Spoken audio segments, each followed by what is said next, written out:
Hello दोस्तों, नमस्ते, प्रणाम। कैसे बानी रउआ लोग? तो चलिए रउआ सबन के बीच में एगो जनेऊ के गीत लेके आइल बानी। आपन प्यार दुलार आशीर्वाद जरूर देम जान और चैनल के लाइक शेयर सब्सक्राइब कर मत भूलें लोगिन। और कमेंट बॉक्स में जरूर बताएं लोगिन कि गीत रउआ लोग के कैसन लागल। अच्छा लगी तो कमेंट करें लोगिन, ना अच्छा लगी तो भी कमेंट करें लोगिन। तो चलिए लोगिन रउआ लोगन के हम एगो जनेऊ के गीत सुना जा रहल बानी, बहुत ही सुंदर बा।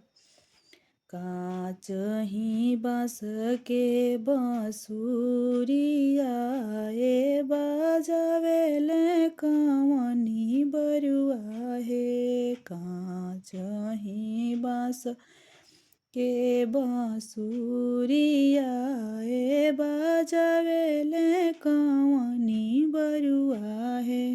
ओही में पुकारे अपना फूफा जी के, फूफा जी नहीं बोलिने हे। ओही में पुकारे अपना जीजा जी के, जीजा जी नहीं बोलिने हे। आवतानी ये बरुआ आवतानी ये जनेउआ के रंगतानी हे। आवतानी ये बरुआ आवतानी ये जनेउआ रंगतानी हे। मुजी में खड़ा साही काट ये तीनों ले आवतानी हे।